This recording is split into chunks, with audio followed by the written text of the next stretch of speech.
অস্ট্রেলিয়ার বিপক্ষে প্রথম টেস্টের জন্য শান্তর নেতৃত্বে 15 সদস্যের দল ঘোষণা বিসিবির। ফিরলেন সৌম্য, জাকের ও মুশফিক হাসান। ইনজুরির কারণে নেই নাহিদ, লিটন ও শরীফুল। একাধিক ইনজুরিতে অস্ট্রেলিয়া সফরের আগে প্রশ্নবিদ্ধ জাতীয় দলের পাইপলাইন। ঘরোয়া লিগে পারফর্ম করেও সঠিক সময়ে ক্রিকেটারদের সুযোগ না পাওয়াই কারণ, কাঠগড়ায় বিসিবি। অন্তর্বর্তী সরকারের রাজনীতির কারণেই বিশ্বকাপে যায়নি বাংলাদেশ। ভারতীয় মিডিয়াতে মন্তব্য মিরাজের। তামিমের নেতৃত্বে নতুন কাঠামোতে দেশের ক্রিকেট। এএফসি চ্যালেঞ্জ লিগের প্লে অফের জন্য প্রস্তুতি শুরু ফর্টিজ এফসির। মুরাস ইউনাইটেডের বিপক্ষে ম্যাচের আগে দলে যোগ দিলেন দুই জাপানি ফুটবলার। দেশীয়দের সঙ্গে নিয়ে শক্তি বাড়ানোর চেষ্টা। এবং আর্জেন্টিনার মাঠের আচরণ নিয়ে তদন্তে নামলেও ফুটবলারদের পেশাদারিত্বের প্রশংসা ইনফ্যান্তিনোর। দেশটির ফুটবল অ্যাসোসিয়েশনকে চিঠি দিয়ে বিতর্কে ফিফা সভাপতি।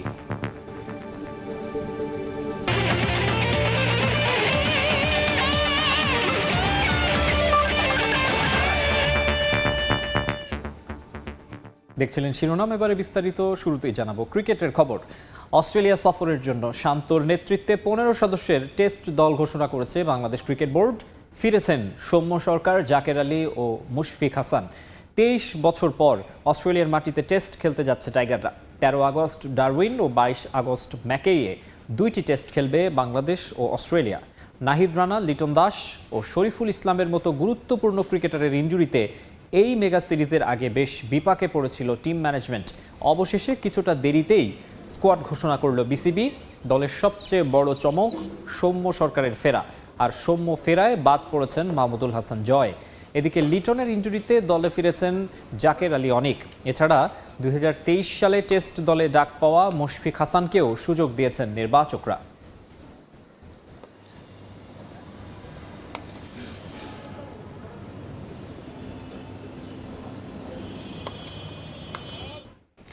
একাধিক ক্রিকেটারের ইনজুরিতে অস্ট্রেলিয়া সফরের আগে আবারও আলোচনায় বাংলাদেশের পাইপলাইন।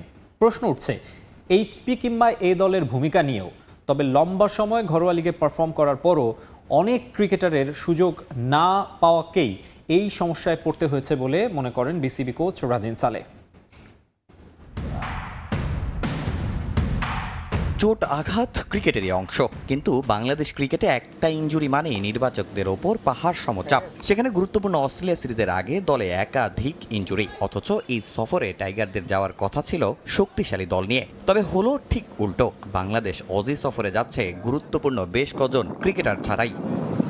তবে নাহিদ, লিটন, শরীফুলদের বিকল্পদের ওপর আদৌ কি ওই আস্থাটা রাখা যায়? তাই নতুন করে আবারও আলোচনায় বাংলাদেশের বেঞ্চ স্ট্রেংথ। প্রশ্ন উঠছে দেশের ক্রিকেটে কি ভূমিকা রাখছে এইচপি কিংবা এ দলের কোচেরা? কেন একজন বা দুজন মূল ক্রিকেটার না থাকলেই বিকল্প খুঁজতে হিমশিম খেতে হয় নির্বাচকদের? অস্ট্রেলিয়া সফরে যাবে, তাদেরকে যদি ইম্পর্টেন্ট যে বোলারগুলো আছে তাদেরকে যদি ব্রেক দেওয়া হতো খুব ভালো হতো। দুই একজন প্লেয়ার ছাড়া সবই 19-20 ন্যাশনাল প্লেয়ারদের উপর আস্থা রাখতে পারেন। আমি মনে করি যে আমাদের যারা পাইপলাইনে যারা আছে তাদেরকেও আস্থা রাখতে পারে না। ঘরোয়া লিগে পারফর্ম করে জাতীয় দলে সুযোগ পেয়েও নিজেদের জায়গা পাকা করতে পারেননি এমন সমালোচনা আছে নাইম শেখ, জাকের আলীদের মতো অনেক ক্রিকেটারদের নিয়ে। যদিও রাজিনের মতে কঠিন সিরিজ নয়, জিম্বাবুয়ের মতো কম গুরুত্বপূর্ণ সিরিজগুলোতে পরখ করা উচিত ছিল তাদের। জাকের আলী বাংলাদেশ টিমে খেলার মতোই প্লেয়ার, সে প্রুভ করেছে এবং তার প্র্যাকটিস বা সেশন বা তার প্রিপারেশন অনেক ভালো এবং আমাদের সাথে যে কাজ করছে সে বাংলাদেশ টেস্ট কীভাবে খেলবে, বাংলাদেশ টেস্ট টিমে কীভাবে ঢুকবে এবং ভালো কামব্যাক করবে। এদিকে অস্ট্রেলিয়া সফরের সময় সাউথ আফ্রিকায় ত্রিদেশীয় সিরিজ খেলবে বাংলাদেশের দল।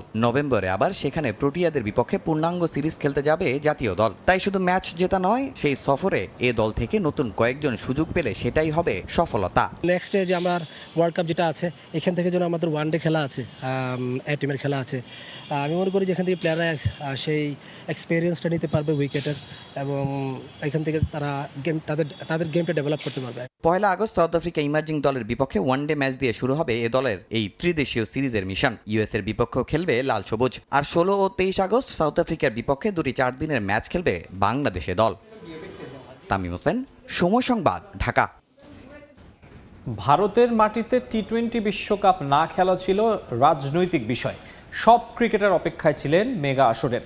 লঙ্কান প্রিমিয়ার লিগ খেলতে গিয়ে ভারতীয় মিডিয়াকে দেয়া সাক্ষাৎকারে এই মন্তব্য করেছেন বাংলাদেশের ওয়ানডে অধিনায়ক মেহেদী হাসান মিরাজ। তামিম ইকবালের হাত ধরে দেশের ক্রিকেট নতুন করে একটি কাঠামোতে আসতে যাচ্ছে বলেও জানান মিরাজ। সস্তা জনপ্রিয়তার উদ্দেশ্যে গেল অন্তর্বর্তী সরকার ক্রিকেটারদের স্বপ্নের বলি দিয়ে সিদ্ধান্ত নেয় গেল টি-20 বিশ্বকাপ খেলতে না যাওয়ার। তৎকালীন ক্রীড়া উপদেষ্টা আসিফ নজরুল ক্রিকেটার ও টিম ম্যানেজমেন্টের সঙ্গে আলোচনা করে এই সিদ্ধান্ত নেয়ার দাবি করলেও পরবর্তীতে মুখ খোলেন ক্রিকেটাররা। আসিফ নজরুলকে মিথ্যাবাদী আখ্যা দেন কোচ মোহাম্মদ সালাউদ্দিন। একজন ক্রিকেটারের ক্যারিয়ার লালিত স্বপ্ন বিশ্ব মঞ্চে দেশকে প্রতিনিধিত্ব করা। স্কোয়াডে এমন ক্রিকেটার ছিলেন যারা প্রথমবার সুযোগ পেয়েছিলেন বিশ্বকাপে। খেলতে যেতে না পেরে মানসিকভাবেও ভেঙে পড়েছিলেন অনেকে। যে ঘটনা দেশের ক্রিকেট ইতিহাসে থাকবে কালো অধ্যায় হয়ে। এলপিএল খেলতে গিয়ে বিষয়টি নিয়ে আবারও কথা বলেছেন টাইগার অধিনায়ক মেহেদী Miraj. This is the political issues.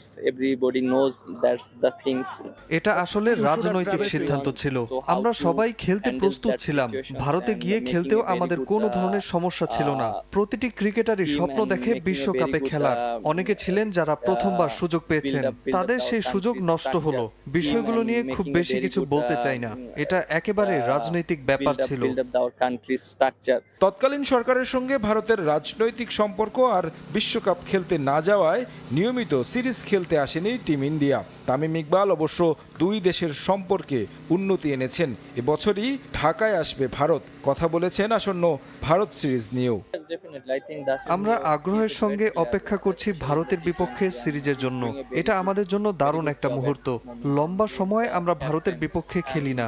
আমরা চিন্তা করছি কিভাবে আমাদের কন্ডিশনে ভালো ক্রিকেট খেলতে পারি। আমরা সিরিজটি খেলতে মুখিয়ে আছি। সামনে বিশ্বকাপ রয়েছে।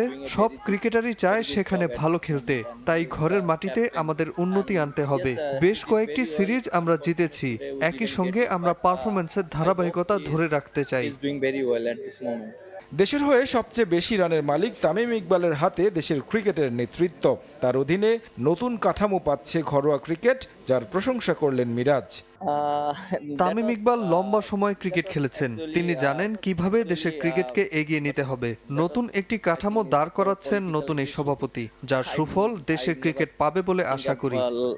তামিম ইকবালের ক্রিকেটার ফার্স্ট নীতিরও প্রশংসা করেন মিরাজ। তারেক হাসান শিমুল, সময় সংবাদ। এবারে ফুটবল। এফসি চ্যালেঞ্জ লিগের প্লে অফের জন্য প্রস্তুতি শুরু করেছে ফর্টিস এফসি। 11 আগস্ট বসুন্ধরা কিংস অ্যারেনায় মুরাস ইউনাইটেডের মুখোমুখি হবে ফর্টিস। এই ম্যাচের জন্য জাপান থেকে 2 ফুটবলার দলে ভিড়িয়েছে ক্লাবটি। এছাড়া আবাহনী ও মোহামেডানের কাছ থেকে ফুটবলার ধার করেছে ফর্টিস। ফিফা নিষেধাজ্ঞার কারণে এবার এএফসি ক্লাব লাইসেন্স পায়নি Bangladesh football league champion Bashundhara Kings ও রানার্স আপ ঢাকা আবাহনী। আর তাতেই কপাল খুলে যায় লিগে তৃতীয় হয়ে মৌসুম শেষ করা ফর্টিস এফসির। প্রথমবারের মতো দেশের গণ্ডি পেরিয়ে বাংলাদেশের প্রতিনিধিত্ব করতে এশিয়ার মঞ্চে খেলতে যাচ্ছে তারা।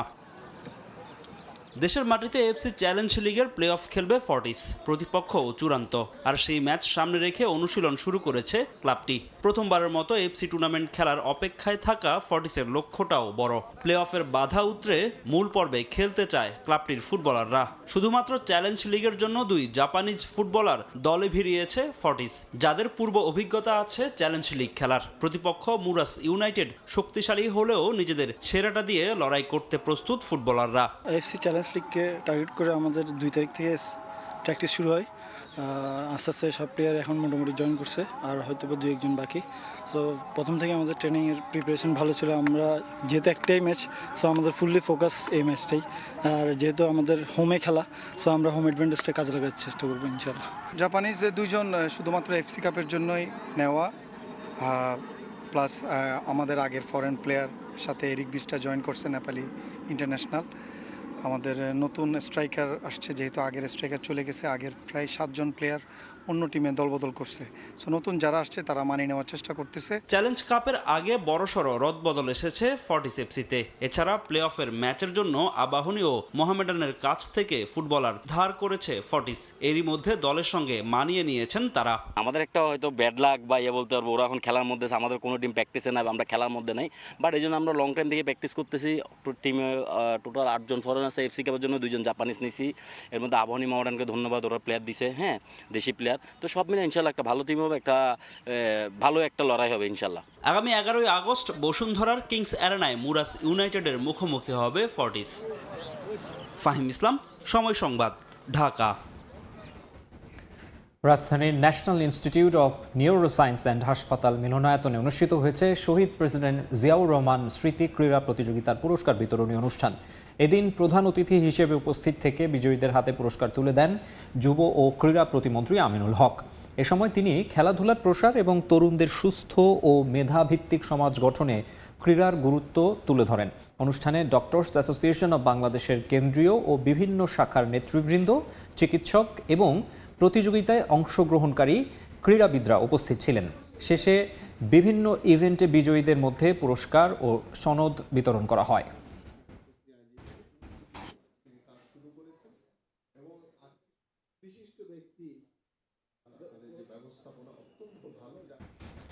এবছর রাজস্ব থেকে কোনো অর্থ খরচ না করেই বিশ্বকাপ ফুটবল খেলা সম্প্রচার করেছে সরকার। আগামী বিশ্বকাপকে লাভজনক পর্যায়ে নেয়ার উদ্যোগ নেওয়া হচ্ছে বলে জানিয়েছেন তথ্যমন্ত্রী জহির উদ্দিন স্বপন। সচিবালয়ে এক অনুষ্ঠানে এই কথা বলেন তথ্যমন্ত্রী। এই সময় সফলভাবে বিশ্বকাপ ফুটবল সম্প্রচারের উদ্যোগ নেয়ায় তথ্যমন্ত্রীকে ফুল দিয়ে শুভেচ্ছা জানান যুব ও ক্রীড়া প্রতিমন্ত্রী আমিনুল হক। ক্রীড়া প্রতিমন্ত্রী বলেন, নতুন কুড়ি স্পোর্টসের মাধ্যমে প্রতিভাবান খেলোয়াড়দের খুঁজে বের করে সব দায়িত্বভার গ্রহণ করবে সরকার। আগামীর অলিম্পিকে অংশ নেয়ার জন্য তাদের প্রস্তুত করা হবে। তিনি বলেন, খালি জায়গা খুঁজে খেলা উপযোগী মাঠ তৈরির নির্দেশনা দিয়েছেন প্রধানমন্ত্রী। এই লক্ষ্যে 4,599টি ইউনিয়নে একটি করে খেলার মাঠ তৈরির উদ্যোগ নিচ্ছে সরকার। আমাকে 5 বছর কিংবা তার চেয়ে বেশি সময় লাগতে পারে, 10 বছর লাগতে পারে, বাট আমরা শুরুটা করেছি নতুন করে স্পোর্টসের মাধ্যমে। এইখান থেকে যেই সকল প্রতিভাবান খেলোয়াড় বের হয়ে আসবে তাদেরকে আমরা সরকারি খরচে, তাদেরকে বিকেএসপিতে তাদের পড়াশোনা, খেলাধুলার সকল দায়িত্বভার আমরা গ্রহণ করব। রাজস্ব থেকে কোনো টাকা খরচ না করেই সম্প্রচার করতে পেরেছি। আমরা ভবিষ্যতে আরও সচেষ্ট থাকব যে দেশের এই ধরনের সকল অর্জনকে এবং এই ধরনের সকল সৃষ্টিশীল তৎপরতাকে দেশবাসীর সামনে এবং বিশ্ববাসীর সামনে তুলে ধরার যে দায়িত্বটা তথ্য মন্ত্রণালয়ের আছে তা আমরা সুচারুভাবে সম্পন্ন করার চেষ্টা করব। দেখছেন খেলার সময়, সঙ্গেই থাকুন। একদিকে খেলার মাঠে আর্জেন্টিনা দলের আচরণ নিয়ে তদন্ত করছে ফিফা, অন্যদিকে সভাপতি বলছেন বিশ্বকাপে ফুটবলের পেশাদারিত্ব দেখিয়েছে আলবিসেলেস্তেরা। মেসিদের ভূয়সী প্রশংসা করে দেশটির ফুটবল অ্যাসোসিয়েশনের কাছে চিঠি লিখেছেন ইনফান্তিনো। শুভেচ্ছা জানিয়েছেন কোচ ও সমর্থকদেরও।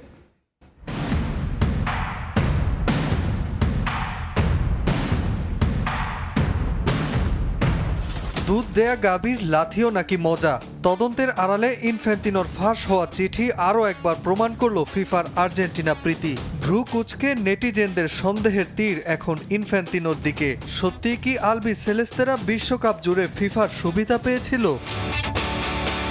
প্রথম ম্যাচে ফাউল করেও মেসির লাল কার্ড না পাওয়া থেকে শুরু, শেষটা পারদেসের ঘুষি, এনজো ফার্নান্দেসের মারাত্মক ট্যাকেলে কুবার্সিকে ফেলে দেয়া, ম্যাচ হারের পর মেজাজ হারিয়ে সদল বলে মারমুখী আচরণ, মাঠেই আর্জেন্টাইনদের দৃষ্ট আগ্রাসন।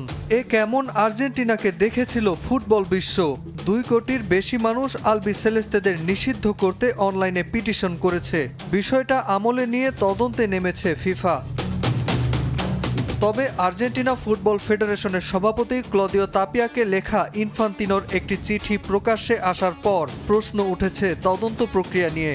ইনফ্যান্তিনো প্রশংসা করেছেন আলবিসেলেস্তেদের, বলেছেন মাঠে বরাবরই পেশাদারিত্ব দেখিয়েছে লিওনেল স্ক্যালোনির শিষ্যরা। ফুটবলের প্রতি আলবিসেলেস্তেদের আবেগ, নিবেদন আর মাঠের অসাধারণ নৈপুণ্য বরাবরের মতো মুগ্ধ করেছে ফিফা সভাপতিকে। ইনফ্যান্তিনো প্রশংসা করেছেন কোচ ও সমর্থকদেরও। আসর জুড়ে কমিটির টিম বলে মেসিদের মনোযোগ মাঠের বাইরে নেয়ার চেষ্টা করেছিল অনেকেই। তবে প্রতিবার কামব্যাকে রূপকথার গল্প লিখেছে আর্জেন্টিনা, কিন্তু শেষ হাসিটা হাসতে পারেনি আলবিসেলেস্তেরা। ফাইনালের 120 মিনিটে কেবল 2টি অন টার্গেটে শট, 25টা ফাউল করে 5 হলুদ কার্ড আর 1 লাল কার্ড দেখে আর্জেন্টিনা। তবুও আলবিসেলেস্তেদের খেলাকে পেশাদারিত্ব বললেন ইনফান্তিনো, যেখানে আর্জেন্টিনার আচরণ নিয়ে তদন্ত এখনও চলমান। নাজমুল হাসান পুলক, সময় সংবাদ। খেলার সময় আরও থাকছে। অ্যাটলেটিকো মাদ্রিদ ছাড়তে কঠিন সিদ্ধান্ত হুলিয়ান আলভারেজের। অনুশীলন বর্জনের পথে হাঁটছেন আর্জেন্টাইন স্ট্রাইকার। ভিনিসিয়াসকে ছাড়তে নারাজ হোসে মরিনিও। বিশ্বকাপের মঞ্চ থেকে মাঠের বাইরের লড়াই, ফকল্যান্ড ইস্যু উস্কে দিয়ে নতুন এক জাতীয়তাবাদী আবেগে ভাসছে আর্জেন্টিনা। বিশ্বকাপ সেমিফাইনালে ইংল্যান্ডকে হারানোর পর মাঠেই মালভিনাস আর্জেন্টিনা লেখা ব্যানার উঁচিয়ে উদযাপনে মেতেছিলেন আলবি সেলেস্তে ফুটবলাররা। এরপর থেকেই বুয়েন্স আয়ারেসে শুরু হয়েছে এই বার্তার ভিন্ন ধর্মী এক জোয়ার। লাখো সমর্থক নিজেদের জামা কাপড়ে ফ্রিতেই ছাপিয়ে নিচ্ছেন এই জাতীয়তাবাদী বার্তা। আর্জেন্টিনার রাজধানী বুয়েন্স আয়ারেসের রাস্তা ঘেঁষে দাঁড়িয়ে থাকা এই দীর্ঘ লাইন কোনো নতুন ফুটবল জার্সি কেনার জন্য নয়। আটলান্টিক পেরিয়ে সুদূর যুক্তরাষ্ট্রের আটলান্টা থেকে আসা একটি বার্তা আজ এক ছাদের নিচে জড়ো করেছে এই হাজারো মানুষকে। নতুন এক জাতীয়তাবাদে মেতেছে আর্জেন্টাইনরা। ফুটবলারদের উদযাপনের সঙ্গে একাত্মতা প্রকাশ করে মালভিনাস আর্জেন্টিনায় মেতেছে আলবিসেলেস্তেরা। 1982 সালের মালভিনাস যুদ্ধের সময় আমার বয়স ছিল মাত্র 13 বছর, তাই সেই স্মৃতি আমার রক্তে মিশে আছে। অনেকেই একে সাধারণ কাপড়ের টুকরো বলতে পারেন, কিন্তু আমার কাছে এটি স্রেফ একটি পতাকা নয়, আমার দেশাত্মবোধ। আর তাই আমিও ছুটে এসেছি আমার পোশাকের ওপর মালভিনাস আমাদের এই ঐতিহ্যবাহী বার্তাটি ছাপিয়ে নিতে।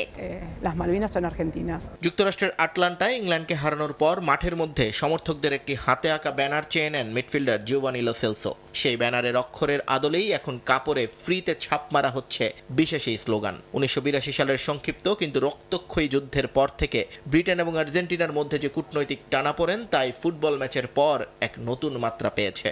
আন্তর্জাতিক স্তরে সমালোচনা কিংবা ফিফার শাস্তির ঝুঁকি কোনো কিছুই দমাতে পারছে না আর্জেন্টাইনদের এই আবেগ। ওরা কেবল ফুটবল দলের খেলোয়াড় নয়, আমাদের জাতীয় বীর। কে কি শাস্তি দেবে সেটা নিয়ে তারা বিন্দুমাত্র ভাবেনি। সমর্থকদের আনা ওই 4 শব্দের লেখা ব্যানারটি তুলতে তারা এক মুহূর্ত দ্বিধা করেনি। সত্যি বলতে আমার কাছে সেদিনই আসল ফাইনাল খেলা হয়ে গেছে। 1833 সাল থেকে শুরু হওয়া যে ভূখণ্ডের দাবি বিশ্ব রাজনীতির খাতায় আটকে ছিল, তা ফুটবলাররা এক নিমিষে ছড়িয়ে দিয়েছেন পুরো বিশ্বে। সমর্থকদের মতে মাঠের জয়ের চেয়েও এই বার্তার মাধ্যমে বিশ্বমঞ্চে নিজেদের অধিকারের দাবি পৌঁছে দেওয়াটাই তাদের কাছে সবচেয়ে বড় অর্জন। আমরা উদ্যোগটি নেয়ার পরই মিডিয়ায় আর মুখে মুখে এটা ছড়িয়ে পড়ে। গত সপ্তাহেই আমরা প্রায় 1000 মতো পোশাকে এই বার্তা প্রিন্ট করেছি। আর আজ তো দেখতেই পাচ্ছেন, মোড়ের পর মোড় ছাপিয়ে দীর্ঘ লাইন। আজ অন্তত 2500 লোক চলে আসবে বলে আমাদের ধারণা। ফুটবল মাঠের লড়াই শেষ হলেও বুয়েন্স আয়ারেসের এই প্রিন্টিং মেশিনের উত্তাপ যেন থামছে না। মাঠের সেই 4 শব্দের ব্যানারটি এখন আর্জেন্টিনার সাধারণ মানুষের গায়ে গায়ে ঘুরছে ফুটবলের চিরচেনা আবেগকে সঙ্গে নিয়ে। নিয়ন মুহাইমেন, সময় সংবাদ। বিশ্বকাপ ফাইনালের পর প্রথমবারের মতো জনসমক্ষে এলেন লিওনেল মেসি। আর্জেন্টিনার রোজারিওতে নিজের মালিকানাধীন ক্লাবের খেলা দেখতে মাঠে হাজির হন এই সুপারস্টার।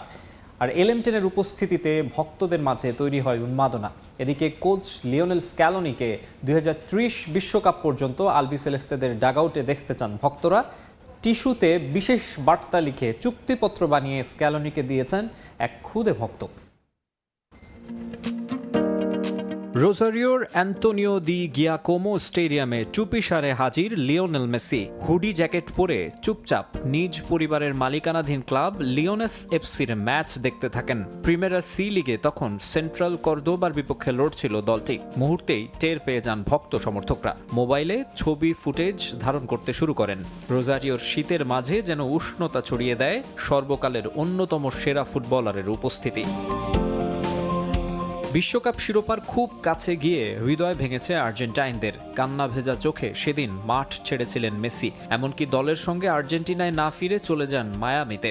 যদিও বাবার অসুস্থতার কারণে আবার তড়িঘড়ি করে দেশের বিমান ধরেন। নিউ জার্সির ফাইনালের পর এই প্রথম জনসমক্ষে এলেন লিও। তবে এবার আর অশ্রুসিক্ত নয়, হাসি মুখেই দেখা গেল তাকে। হয়তো back to back world cup trophy জয়ের স্বপ্নভঙ্গের বেদনা কাটিয়ে উঠছেন একটু একটু করে। মেসির আন্তর্জাতিক ক্যারিয়ারের ভবিষ্যৎ নিয়ে নানা মহলে নানা কথা। কেউ বলছেন আকাশি সাদা জার্সিতে শেষ ম্যাচ খেলে ফেলেছেন এলএম10। কেউ বলছেন মহাতারকাকে রাজস্বিক বিদায় জানাতে বিশেষ ম্যাচ আয়োজনের প্রস্তুতি নিচ্ছে আর্জেন্টিনা ফুটবল অ্যাসোসিয়েশন। তবে 2022-এর বিশ্বকাপ জয়ী ফুটবলারকে বিদায় জানাতে এখনও যে প্রস্তুত নয় আর্জেন্টিনিয়ানরা। বর্তমান থেকে সাবেক মেসির সব সতীর্থই তাকে আরও কিছুদিন খেলা চালিয়ে যেতে অনুরোধ করছেন। এবার সে তালিকায় যুক্ত হলো আরেক সুপারস্টার আনহেল দি মারিয়ার নাম। এক সাক্ষাৎকারে তিনি বলেন, লিও যতদিন চায় খেলা চালিয়ে যাক, ৩৯ বছর বয়সেও প্রমাণ করেছে এখনও সেরাদের একজন সে। এবার শিরোপা জিততে না পারলেও দেশে ফিরে সবার ভালোবাসায় সিক্ত হচ্ছেন ফুটবলাররা। আবেগঘন মুহূর্তের সাক্ষী হচ্ছেন কোচ লিওনেল স্ক্যালোনিও। সান্তা ফে প্রদেশের শহর পুজাতোতে প্রায় প্রতিদিনই তার বাড়ির সামনে ভিড় করছেন ফ্যানরা। তবে ভালোবাসা প্রকাশে সবাইকে ছাড়িয়ে গেছেন এক খুদে ভক্ত। একটি ছোট্ট চুক্তিপত্র বানিয়ে স্ক্যালোনিকে দিয়েছে ফ্রাঙ্কো ওতাভিয়ানি নামের ওই ভক্ত, যেখানে লেখা ছিল 2030 বিশ্বকাপের জন্য চুক্তি। যদিও বিশ্বকাপ ফাইনাল শেষে স্ক্যালোনি ইঙ্গিত দিয়েছিলেন বছর শেষেই ছেড়ে দিতে পারেন দায়িত্ব। তবে ভক্তদের এমন অনুরোধ, ভালোবাসা কি ফেলতে পারবেন বিশ্বকাপ জয়ী এই কোচ? মাকসুম আলম খান, সময় সংবাদ।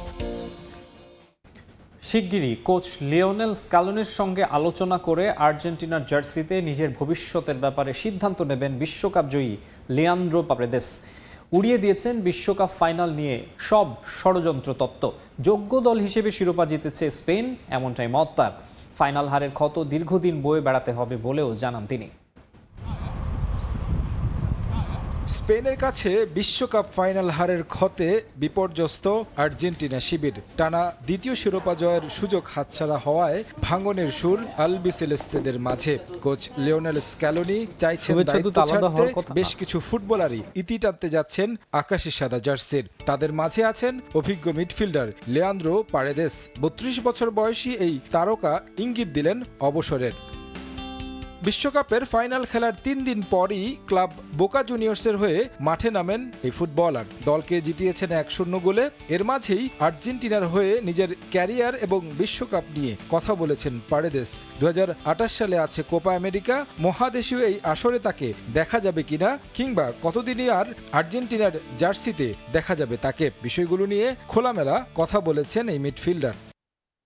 অনেকের জন্য এটা খেলা চালিয়ে যাওয়া বা না যাওয়ার সিদ্ধান্ত, তবে আমার জন্য এমনটা নয়। বিশ্বকাপের শুরুর দিকে খেলাটা কঠিন ছিল। আমি পাঁজর ভাঙার ইনজুরিতে ছিলাম। এমন পরিস্থিতি থেকে ফিরে এসে বিশ্বকাপে পারফর্ম করা সহজ ছিল না। আমাকে এখন সিদ্ধান্ত নিতে হবে আমি আর জাতীয় দলের হয়ে খেলবো কিনা। তাড়াহুড়ার মাঝে কোনো সিদ্ধান্ত নিতে চাই না। আমি কোচের সঙ্গে কথা বলবো, তারপর জানিয়ে দেব আর্জেন্টিনার জার্সিতে আমার ভবিষ্যৎ। এদিকে বিশ্বকাপ শেষ হলেও অনেকেই আর্জেন্টিনার হার নিয়ে খুঁজছেন ষড়যন্ত্র তত্ত্ব। তবে ফাইনাল খেলা এই ফুটবলার কোথাও দেখছেন না কোনো ধরনের ষড়যন্ত্র। ফাইনাল হারের ক্ষতে এখনো পুরলেও বিশ্বকাপ জয়ের কৃতিত্ব দিলেন স্পেনকেই। এটা ঠিক, বিশ্বকাপের ফাইনাল হারের কষ্ট অনেকদিন বয়ে বেড়াতে হবে। আমরা দারুণ একটি চক্র পার করেছি, দলও ভালো খেলছিল। ফুটবলে এমনটা হতেই পারে। বিশ্বকাপ নিয়ে অনেক ষড়যন্ত্র তত্ত্বের কথা শুনছি, তবে আমি এসবে বিশ্বাসী নই। স্পেন আমাদের থেকে অনেক ভালো ফুটবল খেলেছে, তাই তারা বিশ্বকাপ জিতেছে। এখানে ষড়যন্ত্র তত্ত্ব খোঁজা ঠিক নয়। দলে পরিবর্তন আসলেও আর্জেন্টিনা নিজেদের গুছিয়ে নিয়ে পরবর্তী বিশ্বকাপে দারুণ পারফর্ম করবে বলে প্রত্যাশা পারেদেসের। তারেক হাসান শিমুল, সময় সংবাদ। দেখছেন খেলার সময়, সঙ্গেই থাকুন। আবারও স্বাগত খেলার সময়ে। বার্সেলোনার ক্যাম্প নু স্টেডিয়াম সংস্কার কাজের সময় নিহত হয়েছেন এক শ্রমিক। আর এই দুর্ঘটনায় শোক জানিয়েছে বার্সেলোনা। নিহতের পরিবারের দায়িত্ব নেয়ার ঘোষণা দিয়েছে স্প্যানিশ ফুটবল ক্লাবটি। 2030 বিশ্বকাপের ফাইনাল আয়োজনের লক্ষ্যে ঢেলে সাজানো হচ্ছে স্পেনের স্টেডিয়ামটি। 26 বিশ্বকাপের রেশ না কাটতেই এরই মধ্যে আলোচনায় 2030 বিশ্বকাপ। রীতিমতো ঠান্ডা মস্তিষ্কের লড়াইয়ে মরক্কো স্পেন দুই দেশই আয়োজন করতে চায় বিশ্বকাপ ফাইনালের মেগা ইভেন্ট। $1 বিলিয়ন ব্যয়ে মরক্কোর কাসাব্লাঙ্কায় তৈরি হচ্ছে বিশ্বের সবচেয়ে বড় ফুটবল স্টেডিয়াম। স্পেনও টেক্কা দিতে আধুনিকায়ন করছে ঐতিহ্যবাহী সান্তিয়াগো বার্নাবু ও ক্যাম্প নু। এরই মাঝে বেঁধেছে বিপত্তি। ক্যাম্প নু সংস্কারের সময় মর্মান্তিক দুর্ঘটনায় মৃত্যু হয় এক শ্রমিকের। স্প্যানিশ গণমাধ্যম জানায় মাথায় মারাত্মক আঘাত পাওয়ায় মৃত্যু হয়েছে তার। তবে দুর্ঘটনার সুনির্দিষ্ট কারণ নিয়ে বিস্তারিত জানায়নি পুলিশ। এ ঘটনায় ক্লাবটির পক্ষ থেকে শোক জানিয়েছে বার্সেলোনা প্রেসিডেন্ট হুয়ান লাপোর্তা। সামাজিক মাধ্যমে এক পোস্টে 54 বছর বয়সী এই নির্মাণ শ্রমিকের পরিবারের দায়িত্ব নেয়ার আশ্বাস দিয়েছে বার্সেলোনা। এছাড়া যে কোনো প্রয়োজনে তাদের পাশে থাকার কথাও জানায় ক্লাবটি। ইউরোপের বৃহত্তম ফুটবল স্টেডিয়াম হিসেবে পরিচিত ক্যাম্প নুকে প্রস্তুত করা হচ্ছে 2030 বিশ্বকাপ ফাইনালের মঞ্চ হিসেবে। 2023 সাল থেকে বড় ধরনের সংস্কার কাজ শুরু করে বার্সেলোনা। কাজ চলাকালেই সীমিত দর্শক ধারণ ক্ষমতা নিয়ে গেল বছরের নভেম্বরে হোম ম্যাচ খেলতে স্টেডিয়ামটিতে মাঠে নামে বার্সেলোনা। গত মৌসুমের বাকি অংশে সেখানে 20 ম্যাচের মধ্যে 19টিতে জেতে তারা। একমাত্র হারটি ছিল গত এপ্রিলে চ্যাম্পিয়ন্স লিগে অ্যাটলেটিকো মাদ্রিদের বিপক্ষে।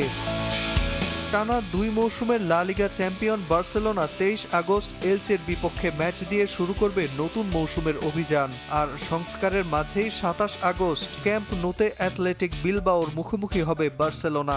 এদিকে পূর্ণাঙ্গ সংস্কার শেষ হলে ক্যাম্প নুয়ের আসন সংখ্যা হবে 1,05,000। বাড়ানো হবে স্টেডিয়ামের অন্যান্য সুযোগ সুবিধাও।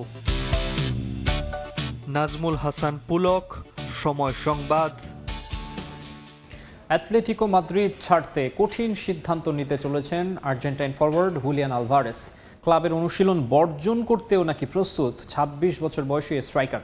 অন্যদিকে ভিনিসিয়াস জুনিয়রকে ছাড়তে রাজি হচ্ছেন না রিয়াল মাদ্রিদের নতুন কোচ হোসে মরিনিও। বিশ্বকাপ ব্যস্ততা শেষে ছুটি কাটাচ্ছেন ফুটবলাররা। এরপরেই তাদের জন্য অপেক্ষা করছে ক্লাব ফুটবলের লম্বা রেস। আর এই রেসে লড়াই করতে ক্লাব কর্তারা ব্যস্ত ভারসাম্যপূর্ণ দল গোছাতে। সেখানে ইউরোপিয়ান লিগের 2 হটকেক হুলিয়ান আলভারেস ও ভিনিসিয়াস জুনিয়রের দল বদলের দিকে তাকিয়ে ফুটবল ভক্তরা।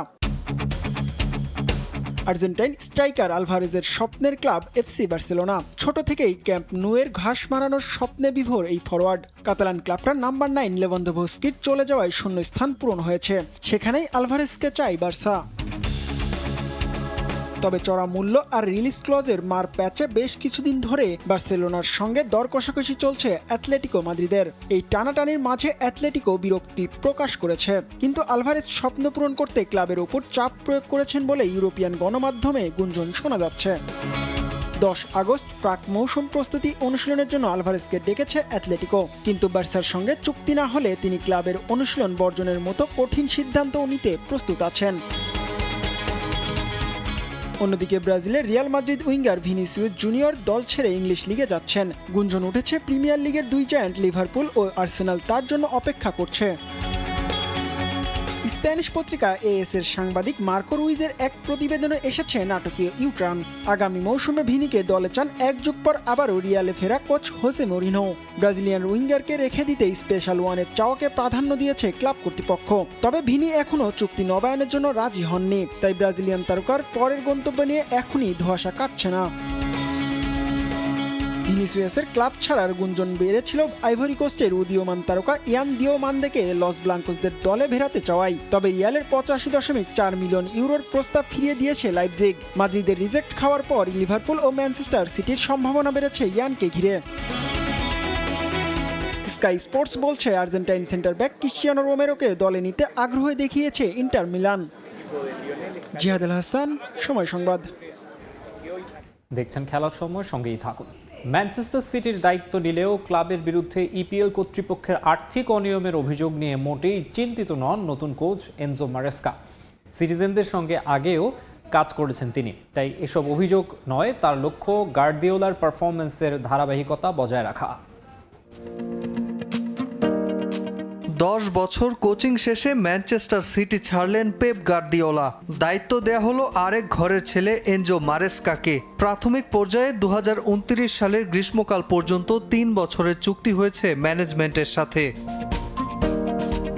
এর আগে মারেস্কা ম্যানচেস্টার সিটির এলিট ডেভেলপমেন্ট স্কোয়াডের কোচ ছিলেন। 2022-23 মৌসুমে গার্দিওলার সহকারী হিসেবে ট্রেবল জয়ে বড় অবদান ছিল তার। এছাড়া লেস্টার সিটি ও চেলসির মতো ক্লাবের দায়িত্ব সামলেছেন মারেস্কা। এবার ডাগআউট সামলাবেন প্রিমিয়ার লিগের অন্যতম এই সফল দলটার। দায়িত্ব বুঝে পেয়ে উচ্ছ্বসিত মারেস্কা জানালেন নিজের পরিকল্পনার কথা। দেখুন, এই ধরনের ক্লাবে থাকলে আপনাকে শিরোপা জিততেই হবে, কিন্তু যদি আপনি কেবল ফাইনাল খেলার মনোযোগী ব্যস্ত থাকেন তবে মাঝের ধাপগুলোতে হয়তো আপনি বিপদে পড়বেন। কোচ হিসেবে আমি দিনের কাজ দিনেই শেষ করতে উপভোগ করি। সময় মতো অনুশীলন, সঠিক পরিকল্পনা, খেলোয়াড়দের সাথে সময় কাটানো এবং দিন শেষে এই ক্লাবের হয়ে শিরোপা জেতাই আমার মূল লক্ষ্য।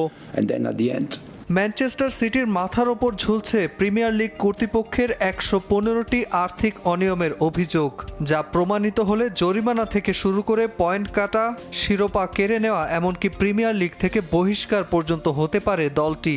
এমন দমবন্ধ পরিস্থিতিতে কোচের দায়িত্বে কতটা স্বাচ্ছন্দ্য বোধ করবেন মারেস্কা? ৩ বছর আগে ট্রেবল জয়ের সময়ও এই বিতর্কের বিষয়ে একই কথা বলেছিলাম। এ ব্যাপারে বিন্দুমাত্র উদ্বেগ নেই আমার। মাঠের বাইরের বিতর্ক দূরে রেখে মূল মনোযোগ এখন মাঠের পারফরম্যান্সে। বিশেষ করে জাতীয় দল ও ক্লাবে সম্প্রতি ফর্মে না থাকা ফিল ফর্ডেনকে আবার চেনা ছন্দে ফিরিয়ে আনা প্রধান লক্ষ্য। ম্যান সিটির হয়ে টানা 4 বার প্রিমিয়ার লিগের শিরোপা সহ একটি উয়েফা চ্যাম্পিয়ন্স লিগ, 3টি এএফএ কাপের বাইরেও ভুরি ভুরি অর্জন ছিল পেপ গার্দিওলার। এখন প্রশ্ন, এমন পরিসংখ্যানে মারেস্কা তার পূর্বসূরিকে কতটুকু অনুসরণ করতে পারবেন? আমি এখানে কাউকে অনুসরণ করতে আসিনি। আমার কাজটা কি আমি জানি এবং বুঝি, এবং সেটাই করতে এসেছি। প্রিমিয়ার লিগের মতো বড় আসরে কখনো এটা সহজ হবে, আবার কঠিন। তবে আমি চ্যালেঞ্জ নিতে প্রস্তুত। আমি দলটার দায়িত্ব নিতে পেরে খুশি। লেস্টার সিটিকে চ্যাম্পিয়নশিপের শিরোপা জিতিয়েছিলেন মারেস্কা। এবার সিটিতে তার সেই ধারাবাহিকতা রক্ষার লড়াই। নাজমুল হাসান পুলক, সময় সংবাদ। রাশিয়ার বেটিং কোম্পানির শুভেচ্ছা দূত হয়ে বিপাকে ইতালির বিশ্বকাপ জয়ী ফুটবলার আন্দ্রেই পিরলো। তাকে কোচ করার পরিকল্পনায় পিছু হটেছে দেশটির ফুটবল ফেডারেশন। টানা তৃতীয়বারের মতো বিশ্বকাপের টিকিট কাটতে পারেনি ইতালি। ব্যর্থতা ঘোচাতে পিরলোকে কোচ করতে চেয়েছিল আজুরিরা। সবকিছু যখন চূড়ান্ত হওয়ার পথে, তখনই এই বিষয়টি সামনে আসায় আপাতত চুক্তি করা থেকে সরে দাঁড়িয়েছেন ইতালিয়ান ফুটবল ফেডারেশন সভাপতি জিওভান্নি মালাগো। পিরলোর পরিস্থিতি মূল্যায়নের জন্য সময় নিতে চান বলে জানিয়েছেন তিনি। 2006 সালে সবশেষ বিশ্বকাপ ঘরে তুলেছিল ইতালি। এরপর থেকে সাফল্য অধরা আজুরিদের। রাশিয়া, কাতার ও সবশেষ যুক্তরাষ্ট্র, কানাডা ও মেক্সিকোতে অনুষ্ঠেয় বিশ্বকাপের 23তম আসরে অংশ নেয়ার টিকিট পায়নি তারা। টানা 3 বিশ্বকাপে দর্শক হয়ে থাকতে হয়েছে আজুরিদের। বাছাইয়ের প্লে অফের ফাইনালে বসনিয়া হার্জেগোভিনার কাছে হারের পর দেশের ফুটবল কাঠামো ও ফেডারেশনকে কাঠগড়ায় তোলেন সমর্থক থেকে শুরু করে সাবেকরা। 2030 বিশ্বকাপ সামনে রেখে দলকে ঢেলে সাজাতে চায় ইতালির ফুটবল ফেডারেশন। সেজন্য এরই মধ্যে কোচ করার জন্য কার্লো অ্যাঞ্চেলোত্তি ও পেপ গার্দিওলার দ্বারস্থ হয়েও ব্যর্থ হয়েছে ইতালির ফুটবল ফেডারেশন। দুজনেই নাকচ করে দিয়েছেন কোচ হওয়ার প্রস্তাব। উপায় না পেয়ে 2006 বিশ্বকাপ জয়ী দলের সদস্য আন্দ্রেই পিরলোকে কোচ করার পথে হাঁটে ফুটবল ফেডারেশন। গাত্তুসোর উত্তরসূরি হওয়ার পথে সবকিছুই চলছিল ঠিকঠাক। তবে হঠাৎ করে পিরলোর কোচ হওয়ার পথে নতুন বাধা। রাশিয়ার একটি বেটিং কোম্পানির সঙ্গে জড়িত থাকার কারণে পিরলোর সঙ্গে চুক্তি করতে পিছু হটেছে ইতালিয়ান ফুটবল ফেডারেশন। 2022 সালের ফেব্রুয়ারিতে ইউক্রেনে আক্রমণের পর থেকে রাশিয়ার সঙ্গে ইতালির সম্পর্কে টানাপোড়েন চলছে। আর সেই দেশের একটি ব্র্যান্ডের প্রচারণামূলক কাজে জড়িত আছেন পিরলো। আর এই সংযোগের কারণে কোচ হিসেবে নিয়োগের বিষয়টি অনিশ্চয়তার মুখে পড়েছে। ইতালিয়ান ফুটবল ফেডারেশন সভাপতি জিওভান্নি মালাগো পিরলোর পরিস্থিতি মূল্যায়নের জন্য সময় নিয়েছেন। রাশিয়ান মালিকানাধীন বুক মেকার কোম্পানি ফনবেটের গ্লোবাল অ্যাম্বাসেডারের দায়িত্বে আছেন পিরলো। বেটিং কোম্পানির সঙ্গে তার জড়ানোকে অপরাধ হিসেবে দেখছে না তারা। তবে কোম্পানিটি রাশিয়ার হওয়ায় যত সমস্যা। পিরলো ও ফনবেটের সম্পর্কের প্রকৃতি গভীরভাবে খতিয়ে দেখার অনুরোধ করেছেন মালাগো। কারণ পিরলোর বর্তমান ক্লাব ইউনাইটেড এফসি দুবাইয়ের প্রেসিডেন্ট ও মালিক সার্জি লোমাকিনের এই কোম্পানিতে বড় ধরনের আর্থিক স্বার্থ রয়েছে। তবে পিরলোর আইনজীবীরা জানিয়েছেন আমিরাতের ক্লাবে দায়িত্বের কারণেই ফনবেটের সঙ্গে সম্পর্ক রয়েছে তার। ইউনাইটেডের সঙ্গে চুক্তি বাতিল হলে কোম্পানিটির সঙ্গেও চুক্তি শেষ হয়ে যাবে তার। পারভিন আক্তার, সময় সংবাদ। দেখছেন খেলার সময়, সঙ্গেই থাকুন। বলো তো কার জন্মদিন? আমার স্কিনের। এত গ্লোয়িং যা লাগে নতুন প্রতিদিন। গ্লো এন্ড লাভলি রিনিউ ব্রাইটের সাহায্যে। এর নায়াসিনামাইড বুস্টার 2000 নতুন স্কিন সেলস জাগায় ভেতর থেকে। আরো নতুন, আরো গ্লোয়িং ত্বক। তাই প্রতিদিন বলো happy birthday dear skin. Glow and lovely renew bright. Spotless skin মানে যেখানে কোনো দাগ নেই, না এখানে আর না এখানে, সব দিক থেকে ক্লিয়ার ব্রাইট স্কিন। কিভাবে? পন্ডস স্কিন ইনস্টিটিউটের ব্রাইট বিউটি সিরাম ক্রিম, এতে আছে নাইসিনামাইড, ভিটামিন B3, যা ত্বকের গভীরে গিয়ে 96% পর্যন্ত দাগ কমায় আর দেয় spotless bright skin. Miracles happen. Glow and Lovely এখন নতুন রূপে, নতুনের মতো glowing skin. Glow and Lovely Renew Bright। আবারও স্বাগত খেলার সময়। দেশের খেলাধুলার খবর। জুলাই শহীদ ওয়াসিম আকরাম স্মৃতি ফুটবল টুর্নামেন্টের ফাইনাল ম্যাচ অনুষ্ঠিত হয়েছে। ফেনীর শহরতলির রানীরহাটে অবস্থিত টার্ফ জোনে অনুষ্ঠিত হয়েছে এই খেলা। ফাইনালে সরকারি টেকনিক্যাল স্কুলকে 1-0 গোলে হারিয়ে শিরোপা জিতে নেয় star line sprout international school. ম্যাচের জয়সূচক গোলটি করেন রাকিব। আয়োজকরা জানান 2024 সালের 16 জুলাই কোটা সংস্কার আন্দোলনে শহীদ মোহাম্মদ ওয়াসিম আকরামের আত্মত্যাগের স্মৃতিকে নতুন প্রজন্মের কাছে তুলে ধরা এবং খেলাধুলার প্রতি আগ্রহী করে তুলতেই এই আয়োজন করা হয়। সমাপনী অনুষ্ঠানে পুরস্কার বিতরণ করেন স্থানীয় সংসদ সদস্য জয়নাল আবেদিন। টুর্নামেন্টের আয়োজন করে ওয়ার্ল্ড ক্লাস ইউনাইটেড ক্লাব।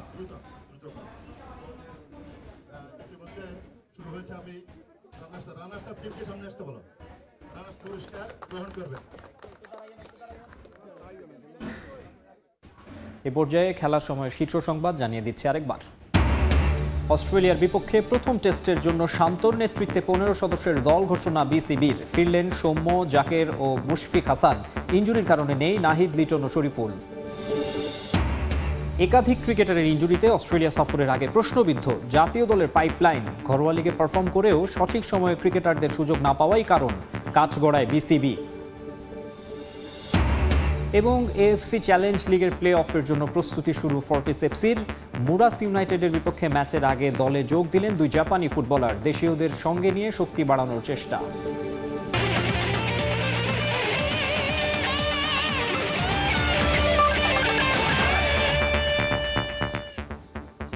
এই ছিল খেলার সময়।